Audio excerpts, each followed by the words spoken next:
जय हिंद दोस्तों, इस वीडियो में आप सभी का स्वागत है। आइए इस वीडियो में सबसे पहले हम ये समझते हैं कि मेंडल ने आनुवांशिकी प्रयोग में जो मटर की पौधा का चुनाव किया था, तो उस मटर की पौधा को चुनाव क्यों किया था। सबसे पहला मुद्दा, इसका तो बहुत ही सारा कारण है। और दूसरा का ये देखते हैं कि मटर की पौधा में जो विपरीत लक्षण मेंडल ने अपने प्रयोगों के आधार पर 7 देखा था। तो उन्हीं 7 लक्षणों के बारे में इस वीडियो में, छोटा सा वीडियो होने वाला है, हम देखने वाले हैं। ठीक है, तो आइए इसमें ये समझते हैं। सबसे पहले एक क्वेश्चन आता है कि आनुवांशिकी विज्ञान के जनक कौन है। तो आनुवांशिकी विज्ञान के जनक हैं मेंडल। इनका पूरा नाम है ग्रेगर जॉन मेंडल। याद रखिएगा, आनुवांशिकी का जनक कौन है, फादर कौन है, तो ग्रेगर जॉन मेंडल। इसको शॉर्ट में बोलते हैं, मेंडल के नाम से हम जानते हैं। तो मटर की पौधा का चुनाव इसलिए मेंडल ने किया था क्योंकि ये द्विलिंगी होता है। द्विलिंगी के मतलब ये हो गया, तो इसमें अपने मर्जी के अनुसार आप स्व परागण भी करा सकते हैं और पर परागण भी करा सकते हैं, यानी सेल्फ पॉलिनेशन और क्रॉस पोलिनेशन दोनों आप करा सकते हैं अपने मर्जी के अनुसार। और दूसरा इसका हो जाता है, तो यह कम जगह में आप लगा सकते हैं। मटर की पौधा नहीं देखे हम लोग बचपन के समय में जाते थे सिवान में, तो बहुत तोड़ तोड़ के मटर खाते थे। पीछे से कोई डंटा लेके लखेत भी लेता था, तो हम बोलो सिवान पकड़ लेते थे हम लोग। समझ में आ रहा है, वही मटर का पौधा है। आप लोग देखे होंगे गांव में बूट उट लगता है ना, तो बोया जाता है, किसान लोग बोते हैं, हम लोग भी बोते हैं, घर में खेतियां होती है। तो इतना बातें समझ में आ गया। तो मटर की पौधा का चुनाव क्यों किया गया, क्योंकि मटर की पौधा द्विलिंगी होता है। इसमें स्व परागण और पर परागण अपने मर्जी के अनुसार कर सकते हैं। ठीक है, दूसरा ये है दूसरा ये है तो इसमें जो मटर होता है इसे बहुत ही कम जगह में आप लगा सकते हैं। एक हाड़ी लिए, हाड़ी हाड़ी में भी आप लगा सकते हैं, समझ में रहे, या वो छत पर आप किसी भी बर्तन में या पात्र में भी लगा सकते हैं। छोटा से एरिया इसको चाहिए लगाने के लिए। लहसुन से भी कम मेड़ी वाला में ये उग सकता है। लहसुन हम लोग रोपते हैं ना, इसे मेड़ी बनाकर इसे रोपते हैं। तो ये दूसरा हो गया। तीसरा इसका ये कारण है, तो ये इसमें विपरीत लक्षण मेंडल ने 7 देखा। कितने लक्षण देखा? 7 देखा। अरे बात समझ में। उसके चौथा ये लक्षण है, तो इसका वर्धवाय बहुत कम होता है, यानी मटर की पौधा एक वर्षीय होता है। एक वर्षीय पौधा किसको कहते हैं? जो एक ही वर्ष में जन्म लेता है, एक ही वर्ष में सियान होता है, और एक ही वर्ष में फल फूल सब देता है, मर जाता है एक ही साल में। समझ में रहे, मनुष्य के जीवन एक वर्षीय नहीं है। ये ससुर जीता है 60 बरिस। पेड़ पौधा, ये पीपल 3000 से लगभग 4000 बरिस जीता है। अब सोच के देखिए, एक पीपल लगा देंगे तो पूरा कितना आपका 7-10 गो खानदान खत्म हो जाएगा। बहुत 10 गो से बेसी खत्म हो जाएगा। समझ में रहे, तो यह एक वर्षीय पौधा है। ये इसका जीवन का लगभग होता है 5 से 6 महीना। अब देखिए, गेहूं कब रोपा जाता है, और गेहूं को काटते समय गेहूं कितने दिनों में तैयार हो जाता है? 6 से 5 महीना। 5 से 6 महीने में तैयार हो जाता है गेहूं।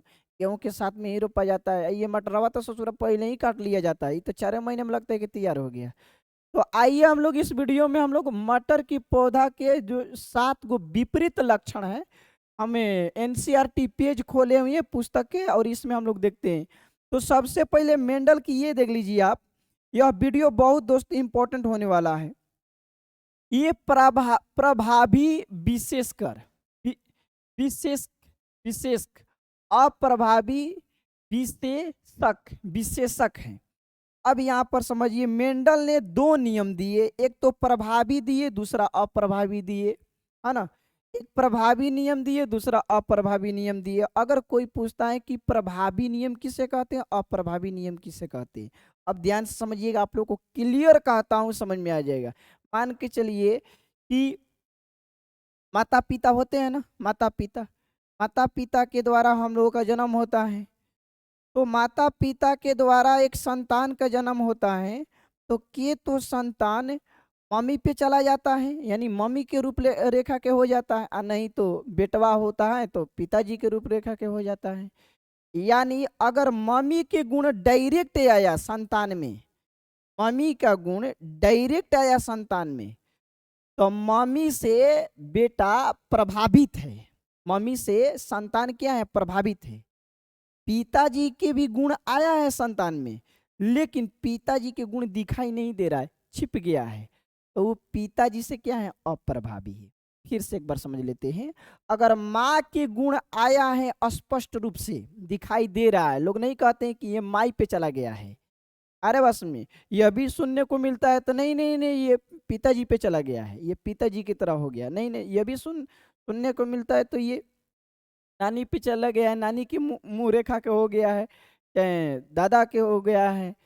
आगे बात समझ में, यानी 6 लोगों का गुण आ सकता है, आप लोग में 6 लोगों का गुण आ सकता है। देखिए, नानी और नाना से मम्मी आई है, दादा और दादी से पिताजी आए हैं, और मम्मी और पिताजी से हम लोग आए हैं। तो हम लोग उनका संतान है, मम्मी पापा के। तो हम लोग में कितने लोगों का गुण स्पष्ट हो सकता है? 6 लोग, दादा दादी नाना नानी मम्मी पापा, 6 लोगों का गुण आ सकता है। समझ में इतना आ गया बात? यानी जो गुण स्पष्ट रूप से दिखाई दे, अगर पिताजी के गुण दिखाई दे रहा है तो पिताजी से प्रभावी है हम, और मम्मी से क्या है, अप्रभावी है। ठीक, अगर माँ के गुण दिखाई दे रहा है तो मम्मी से प्रभावी है और पिताजी से अप्रभावी है। इतना बातें समझ में आ गया? अप्रभावी गुण किसको बोलते हैं? माता पिता के गुण या लक्षण संतान में चला जाता है, अगले पीढ़ी में चला जाता है, स्पष्ट रूप से चला जाता है, तो उस गुण को कहा गया प्रभावी। और जो कुछ समय के लिए छिप जाता है लेकिन नष्ट नहीं होता है, लेकिन आने वाला पीढ़ी में, आने वाला समय में जरूर प्रकट हो जाता है, तो उसको बोलते हैं अप्रभावी। इतना बातें समझ में गया? तो 7 लक्षण हम लोग देख लेते हैं इस वीडियो में। देखिए, तो ये है प्रभावी विशेषक और ये है अप्रभावी विशेषक। तो आप लोग मोटर देखे होंगे तो आप लोगों को याद होगा। देखिए, पहला लक्षण है बीज का आकार है, बीज का आकार। तो बीज का आकार 2 प्रकार के आप लोग देखिएगा मार्केट में, 2 प्रकार के। एक तो एकदम गोल होगा, एगो झुरीदार होगा। देखिए, ये झुरीदार है, झुरीदार के मतलब उखड़ खाबड़ इसे लगेगा ना तो मुरझा गया है। तो एक देखिए गोलाकार है, तो एक क्या है, झुरीदार है। दोनों एक दूसरे के क्या अपोजिट है। समझ में गया? बीज का रंग, तो एगो बीज के रंग देखिएगा कि पीला होता है, एगो बीज का रंग हरा होता है। नहीं कहते हैं कि पीला मटर दीजिए, ना ना ना ना ना ना, छोला हरा मटर का मस्त लगता है, हरा मटर दीजिए। तो 2 गो होता है ना मटर, 2 प्रकार के मार्केट में देखते हैं, एक तो पीला होता है और एक होता है हरा होता है। इतना बातें आप लोगों को समझ में आ गए? बीज का आकार में 2, एक गोल चिकन फुटबॉल की तरह, और झुरीदार में आ जाएगा आपका मरुआइल आम की तरह। समझ में आ रहा है? बीज का रंग एक पीला होगा तो दूसरा हरा होगा। ये 2 लक्षण आ गया ना, 2 गो। बीज का आकार आ गया, बीज का रंग आ गया। फूल का रंग, फूल मतलब पुष्प जो फुलवा खिलेला, तो एगो होला देखिए जब बैगनी, एगो होला सफेद। एहू में 2 गो, एगो बैगनी तो एगो सफेद। ये भी क्लियर हो गया।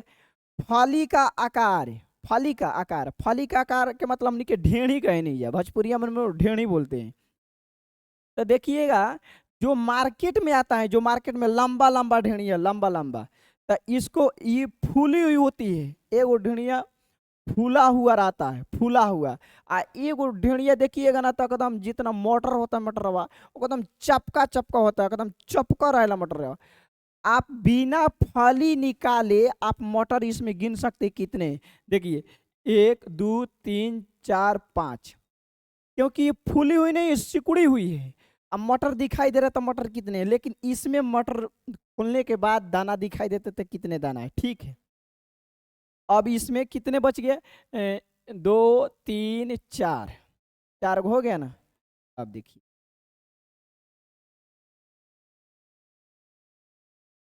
फली का रंग, तो एगो हरा होता है तो एगो हल्का पीला होता है।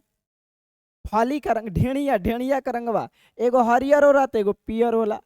और पुष्प की स्थिति, एगो अक्षीय होला, अक्षीय के मतलब कि डढ़िया में पुष्प खिली, एगो अंत्य होता है, अंत्य का मतलब कि शिखर पे। थोड़ा सा इसको देख लेते हैं, 1 मिनट। देखिए, ये क्या है, अक्षीय, ये डाढ़ में है। देखिए, ये डाढ़ में है, ये डाढ़ यहाँ से गया, ये डाढ़ में है, ये थोड़ा सा ग्रीन कर लेते हैं। देखिए ये डाढ़ में है, ये डाढ़ में, ये पुष्प जो खिला है ये डाढ़ से खिला है, तो इसको कहा जाएगा अक्षीय। जो इसे पट रहता है इसको अक्षीय बोलते हैं, जो इसे खड़ा रहता है उसको निरक्षीय बोलते हैं। तो अंत्य के मतलब आप निरक्षीय भी बोल सकते हो, अंत्य दिए तो ठीक है। अब देखिए आइए फूल की स्थिति देखिए, कहाँ एकदम शिखर पर है, कहाँ है, एकदम शिखर, शिखर पे है, शिखर पर। तो पुष्प की स्थिति दो तरीका से हो सकता है, एक तो डढ़िया में पुष्प खिलेगा, आ एगो पुष्प खिलेगा पुलई पात एकदम चोख ऊपर, एकदम ऊपर, डाढ़ी में नहीं। तो जो डाढ़ी में खिलेगा उसको अक्षीय बोलेंगे, जो पुलई पात खिलेगा शिखर पर तो उसको अंत्य बोलेंगे, या हम लोग निरक्षीय बोल सकते हैं, ठीक है। उसके बाद में है तने की, तने की ऊंचाई, तने की ऊंचाई। तो तना की ऊंचाई आप लोग देखे हैं, हम लोग देखे हैं टेढ़ी का बारे, एक बड़ा बड़ा होता है, एक बौना होता है। देखिए तो ये लंबा, ये लंबा, ये बौना। देखिए ना कोनो कोनो मटरवा बहुत लम्बहर होता है एकदम, ऐसे कांधी ऐसे कंधा पर रखिएगा ना तो नीचे लटक जाएगा इसे। और कोनो कोनो मटरवा एकदम बौना होता है, छोटहाने रही बहुत फल दी। तो तने की ऊंचाई में लंबा बौना। तो कितने हम लोग देख लिए बताइए आप लोग, 7 को देख लिए ना, 7 को। फिर से चलते हैं यहाँ से, देखिए लक्षण, लक्षण कितने, 7। बीज का आकार पहला, बीज का रंग दूसरा, फूल का रंग तीसरा, फली का आकार चौथा, फली का रंग पांचवा, पुष्प की स्थिति 6, तने की ऊंचाई 7। अब शुरू से देख लीजिए हाली हाली। बीज का रंग में 2 खल के रंग होगा, एगो पीला हुई तो एगो हरियर हुई। फूल का रंग एगो बैगनी कलर हुई तो एगो सफेद हुई। फली का आकार ढेणिया ढेणिया, एगो फूलल रही एगो सिकुड़ल रही। फली का रंग एगो हरियर रही तो एगो पीला रही। पुष्प की स्थिति फूलावा फूलावा, एगो निरक्षीय रहेगा तो एगो निरक्षीय अंत्य रहेगा। तने की ऊंचाई एगो बौना रहता है तो एक लंबा रहता है। इतना बातें आप लोगों को समझ में आ गया? तो कमेंट्स बॉक्स में जरूर बताना है कि आप लोगों को समझ में आया कि नहीं। इस वीडियो की इतना ही तक हम लोग अप करते हैं। जय हिंद साथियों।